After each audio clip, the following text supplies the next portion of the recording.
Let's have this discussion now. Air quality in parts of Kwazulu Natal has been an ongoing concern, particularly for those who live near a chemical warehouse which recently caught fire in Durban. Residents there have allegedly complained about breathing issues, burning skin and asthma attacks. The Department of Environment, Forestry and Fisheries is also investigating the possible source of a sulfur stench experienced in parts of Gauteng and Mpumalanga. For more on this, let's bring in the consultant at CropLife South Africa. That's Dr. Gerald Verdoorn. Joins us now via our video link. Dr. Verdoorn, it's great to have you on the program. Thanks very much indeed for joining us. Really concerning because South Africa already has notoriously poor air quality levels. It's worrying that this is not improving. Yeah, you must understand winter time is the worst for South Africa, especially for the Highveld region where there's the sheer humanity is compounding the air quality issues, because in winter time people burn everything to generate some heat, like wood and coal and rubbish and tires, and all the strife we've seen over the past couple of weeks in parts of KZN and Gauteng added to the problem. And then, of course, with the low temperatures, there's something which we call the temperature inversion. In other words, there is hot air sitting on the surface of the earth, which is then compounded by cold air overlying that, or vice versa even. And that air doesn't move, so there's no movement of the toxins coming off all these fires and going up into the air and being blown away by winds. And as far as I know, the wind situation in Gauteng is very quiet, so we haven't even got the August winds.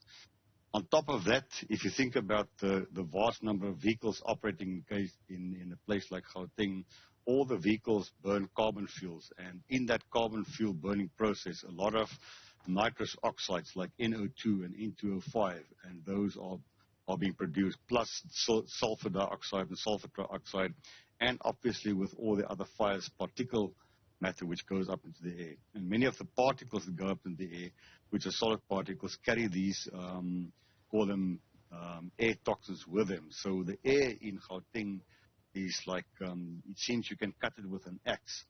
And that is something which will only start dissipating when summer comes and the temperatures rise and we get the August winds coming in to clean out the place. But it is basically the cause of humanity itself which causes all this bad air quality.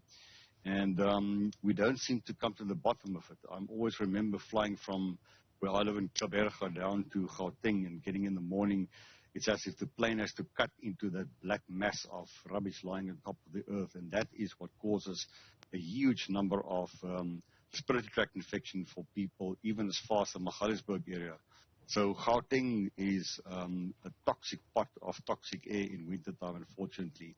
And what happened in KZN, obviously with all the fires that happened there, not only the chemical factory, but other, at least 8 major fires that happened there and things that burned, it also created a bit of an air quality problem. But I think it is not as bad as what you see currently in Gauteng, because all the calls I get about respiratory tract infection and impacts on people come from Gauteng. Yeah, and that's exactly what I was hoping we'd speak about, the impact this is having on people's health.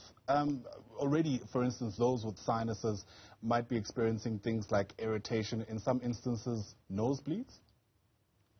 Yeah, it is very possible, because remember, if you remember what I said about the nitrous oxides and the sulfur oxides, especially something like sulfur dioxide and sulfur trioxide, these gases are there in minor quantities, but they're very active and they're very caustic to mucous membranes. So when they attack the mucous membranes, first of all, together with the particle matter in the air, which is very often unburned carbon, they dry the mucous membranes out, and then they attack the mucous membranes and they cause cracking of the mucous membranes, which then causes mild bleeding.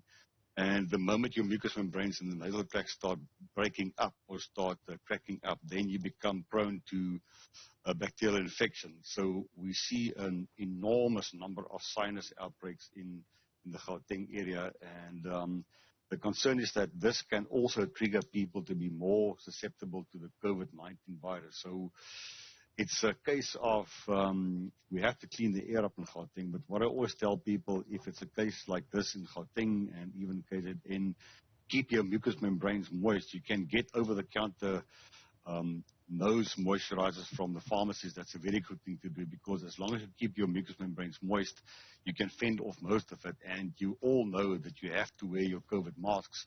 So if you do a double COVID mask and you keep the outer layer but moist with normal water, that also helps. But it won't go away until summertime comes, and we've got good August winds to clean up the air, and we've got some precipitation coming down in the form of good rain to clean up the air. So people are going to suffer for the next month at least, I guess, in Gauteng, very badly from sinus infections, and also then possibly bacterial infections. And they must be very careful, because there are bacteria up in the air now that can result in pneumonia. So the air quality is a trigger for a lot of ailments people will experience in the next couple of weeks in Gauteng. I wonder whether we're anywhere near sort of, I guess, gauging the generational impact that this might have, because I can only imagine if we're breathing in toxins in places like Gauteng, this must have an adverse effect, especially on children versus adults. Now, you must understand, children are normally up to 7 times more susceptible to any chemical influences, like any toxin, like I mentioned these toxins now. So, and children are at the developmental stage. Now, if you cause any adverse effect in the developmental stage, like in the respiratory tract development, that can have long-term effects. And most people don't have asthma or are not asthmatic, but it can be expected that many of the children that live in areas where there's a lot of smoke and wood and coal fires might become asthmatic simply because of the poor air quality, and that becomes a systemic problem for those kids. And whereas in the old days we had few asthmatic people, we see more and more asthmatic people. We get more and more people complaining about sinus, and you see when you go to the pharmacy how people buy things like ACC 200, and they buy all these Sanu type of tablets to combat the sinus infections, and that is all a symptom of what's happening in the air. And like you say, our warriors worry about the children. Our children are the future, and if we don't come to grips with our air quality, and especially in Gauteng, where the bulk of the nation lives currently, it is going to have a profound negative effect on the young children. And it's our job as adults to start thinking about what we're doing. We should need to go to a cleaner way of generating heat in our homes at night, and do away with all the coal and the wood fires, and especially with wood which is not properly dried up, because that particular matter coming off semi-dried wood is a catalyst for a lot of ailments in lungs.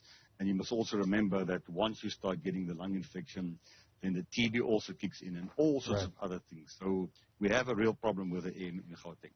A lot to think about, especially because I get a sense that we still do have an opportunity to prevent the worst case scenario. Doc, thanks very much indeed for your take on this incredibly important issue.